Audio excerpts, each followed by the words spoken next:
My name is Emily Johnson. I've been married for 5 years and have a 3-year-old daughter. My husband, Ken, is dedicated to his work and never takes a day off, even when he's feeling under the weather. Thanks to him, we're able to live a peaceful life. I have a sister who's 3 years younger than me. She got married about 3 years ago, but they had trouble having children for a while. Both my husband and I were worried about her as she seemed a bit down. Then, she shared the news that she was pregnant. From that point on, my husband and I supported her throughout her pregnancy. When we heard the baby was born, we went to the hospital. Her husband, Steve, was there too, looking overjoyed. "Oh, where's the baby?" That was the first thing my husband said as we entered the room. Indeed, there was no baby beside my sister. That's right. The hospital staff takes care of the baby in the nursery, thinking the mom might be exhausted. They only bring the baby for feeding times, she explained. Wow, that sounds convenient. The food is great, and they take care of everything. I'm really glad we chose this hospital. Maybe I should have our second child here too. Wait, you're planning to have another baby? Well, I don't want our child to be an only child, I replied, looking at my husband. But he didn't seem to be listening. His attention was entirely on my sister. Samantha really did a great job. She carried the baby for 9 months, and I've seen how hard it was for her. I just feel nothing but gratitude. My sister's husband, Steve, is a business owner. Because of this, he's always been busy with work and couldn't take much care of my sister. It must have been so stressful for her, hardly ever seeing her husband despite having one. That's true. You were rarely by Samantha's side. I suddenly felt a bit surprised by these words. It sounded like a subtle critique of Steve. I'm sorry. It's just been work, and I couldn't do anything about it. No matter how busy you are with work, you should be there for your wife during her pregnancy. It's going to get even tougher with raising a child. He says this, but when it was my turn, he just left everything to me. Something's not right. Samantha really did a great job. It must have been tough for her. My husband says, thinking of my sister. I appreciate his concern, but I can't help feeling uneasy. As we were talking, it was time for feeding, and the baby came out of the nursery. Everyone's eyes were on the baby, carried by the nurse. My husband smiled as he saw the baby. Steve did the same, but it seemed more than that. Why? He wasn't this happy when I gave birth. He didn't show such emotion, but now it's like he's seeing his own child. He didn't even show this much emotion for our own daughter, hardly coming to the hospital because of work. And when he did, it was long after the birth and he didn't visit again until we left the hospital. I thought, doesn't he want to see his own child, even if he's busy? While other moms had dads coming by every day, taking pictures of the kids and laughing together, in our house, that kind of scene was completely absent. But what about my husband now? He's acting almost like a husband to Samantha. Taking Steve's place even though Steve is right there. While watching my husband, I remembered something. It started long before I knew Samantha was pregnant. When Steve said he had to work late, so did my husband, and when Steve went on a business trip, so did my husband, always coincidentally at the same time. When both of our husbands were away on business trips, I suggested going out with Samantha, but she always declined, saying she was busy. Maybe she wanted to spend time chatting with friends without her husband around? I thought so. But my husband was unusually kind to me during these times. He would bring home sweets he normally wouldn't buy, and if I said my shoulders were sore, he would massage them. But it never went beyond a shoulder rub. I dismissed my suspicions as overthinking. But seeing the two of them in front of me brought them back. I kept repeating in my mind that something was off. Isn't he drinking well? My husband said. Samantha didn't try to hide and breastfed openly. Steve frowned at this sight. Understandably not wanting to show his wife's breast to even his brother-in-law. But my husband looked on happily, quite naturally. Isn't it normal to feel embarrassed or look away? Am I the only one who thinks this way? My husband commented as he watched the baby drink milk. Is this child a boy or a girl? I realized I hadn't asked the gender. It's a boy. A boy, huh? He's gonna be a heartthrob when he grows up. My husband said, looking pleased. Did he want a boy that much? But at that moment, what slipped out of my mouth was, yeah. He looks just like you. Eh? The air felt like it froze. But it was my husband who broke the silence. Ridiculous! What are you saying? He can't look like me. Right, there's no way that could be. Really? I think they look very similar, especially around the eyes. No way! Don't say weird things. Oh, really? The two of them denied it outright, but they looked incredibly suspicious to me. Steve looked even more intently at the child's face, clearly deep in thought. After that, my husband's late returns continued. You're late often. What are you doing out there? With nothing but suspicion, I asked him. And he answered without any guilt. I go to see Samantha and the baby. Oh, aren't you busy with work? Yeah, I am. And you still find time to go there? You never helped with our child, always saying you had work. Our child is a girl. Samantha's is a boy. That's a big difference. He goes there because it's a boy? That's a strange reason. Aren't you tiring Samantha out by visiting so often? No way. She's always happy to see me. That Samantha? Don't speak ill of Samantha. My husband got surprisingly defensive. Still, I thought he wouldn't visit as often once Samantha was discharged. But that wasn't the case. He apparently went there almost every day. Did you go to see Samantha's baby again today? Yeah, I have to see him every day. They grow up so fast at this stage. But you never showed such interest in our own child's growth. Well, even if it's not my kid, it's my sister-in-law's, so it's natural to be interested. You're the weird one for not wanting to see him. Really? I still think you're going too often. Are you jealous? That's pathetic. It's strange not to want to see a child that my sister-in-law struggled to give birth to.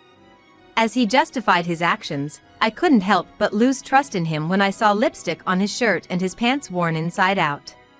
He's cheating, isn't he? But who with?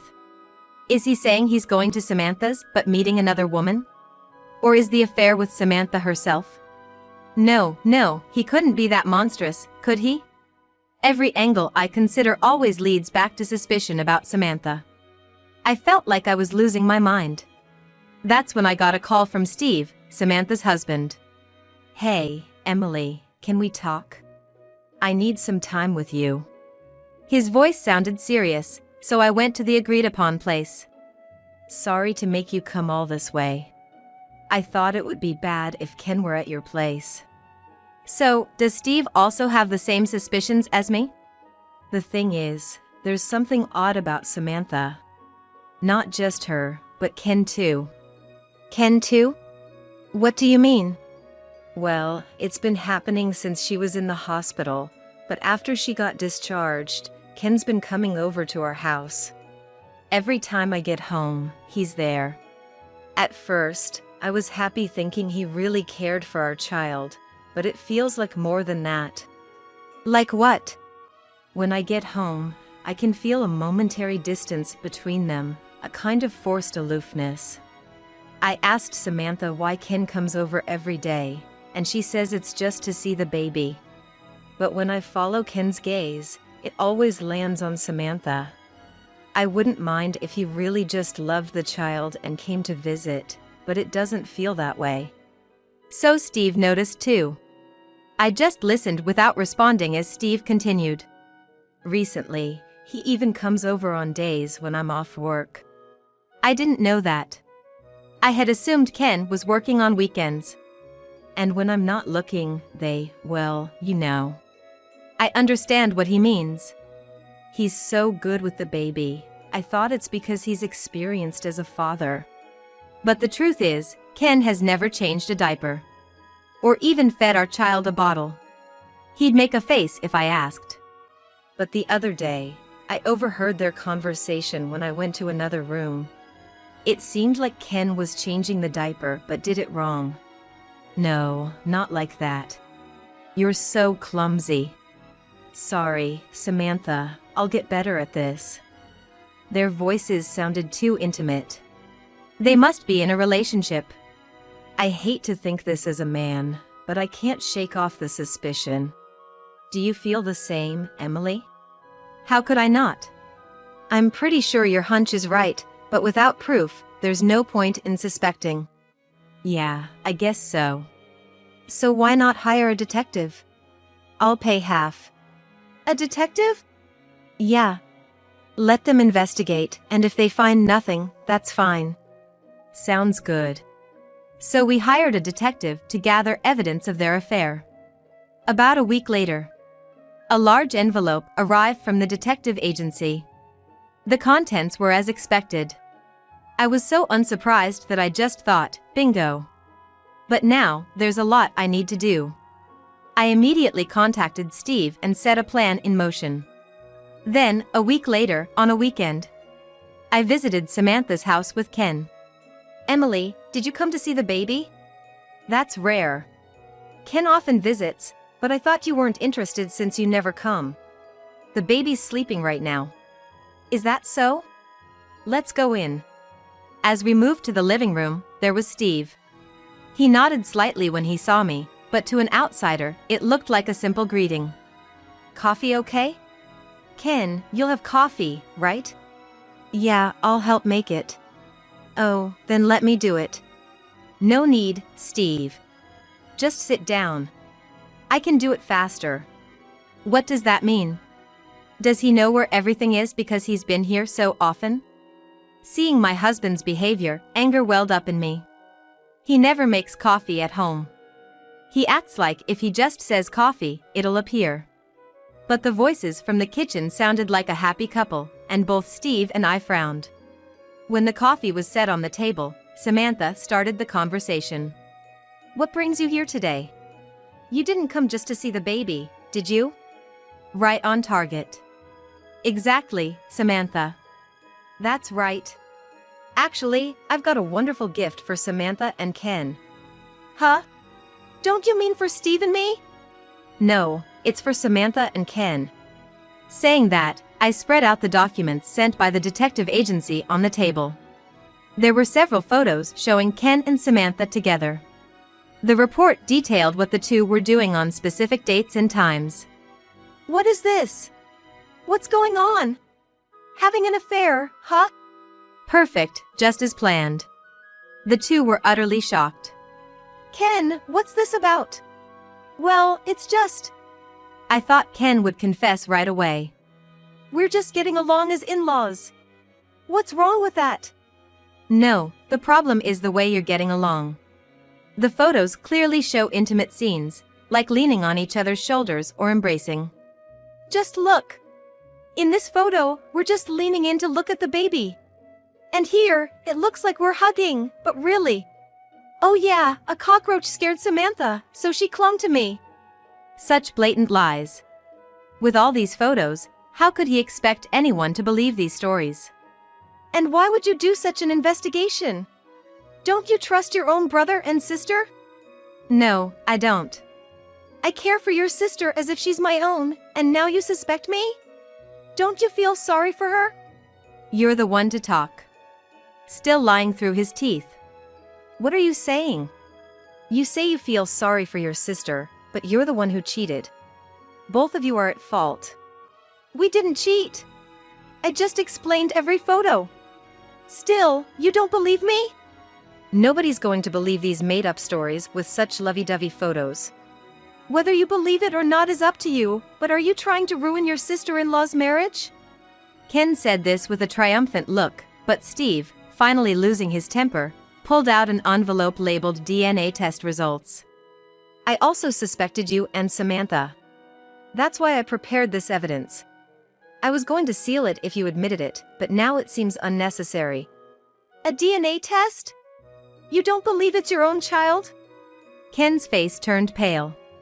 That's his cornered look. Samantha, meanwhile, looked down, clearly understanding the gravity of the situation. We tested the baby's sample and a toothpick Ken used at home. And here are the results. It read 99.9% probability of parentage. This means, Ken, you're the father. That's strange. I thought so. Ken visits the baby every day, but when his own child was born, he chose work over the baby, hanging out with friends instead. But now he visits Samantha every day. It seems more like he wants to flirt with Samantha than see the baby. No! This is unbelievable! Despite the evidence, Ken still denied it. I have a family I love. There's no way I'd get involved with my sister-in-law. What? Where is this loving family you speak of? Emily. It feels like years since you've called me by my name. I love only you. There's no way I would cheat. Are you really going to believe this piece of paper over my words? I will believe it. I'd rather trust the power of science than the words of a crappy man. If anyone believes the words of such a man over this, that's truly unbelievable. Who are you calling crappy? No, that's not it. I really love you. I have no interest in any other woman. That was when Samantha suddenly burst into tears. This is terrible. What's happening? Both Steve and I were shocked, and Ken seemed just as surprised. What's wrong? I love Ken, and he loves me. When I got pregnant, Ken was happy. He's been coming every day since the baby was born, and we've been in love every day. And now you choose your family over me. Samantha, we promised not to break up our families. Hey, Samantha, why did you do this with my husband? I've been struggling with not being able to have kids, and you and Ken were so kind to me. Ken came to my house almost every day. Steve was always busy, so Ken listened to my problems. I realized he was the one I could truly trust, and that's when I gave myself to him. Yeah, I was so happy. To have someone care so much about me, I ended up sleeping with him. Yeah, I got caught in the hands of such a crappy guy. Yeah. I thought it was wrong and wanted to break it off, but our physical compatibility was too good, and I couldn't do it. Samantha seemed almost pleased as she spoke. Ken, listening, looked smug. What's with these two? So, what are you planning to do now? I believe in separating marriage and love. I want to continue my married life with Steve while dating Ken. Are you a monkey? A dog? Just an animal? Even if she's my sister, I can't just agree with such a story. Just pure foolishness. And what about you, Ken? When I turned to Ken, he was smiling happily. Ken shared the same view. For me, it's just a physical relationship with Samantha. Since we have kids together, I don't mind if we don't have a marital life anymore. Why not continue this relationship without divorcing?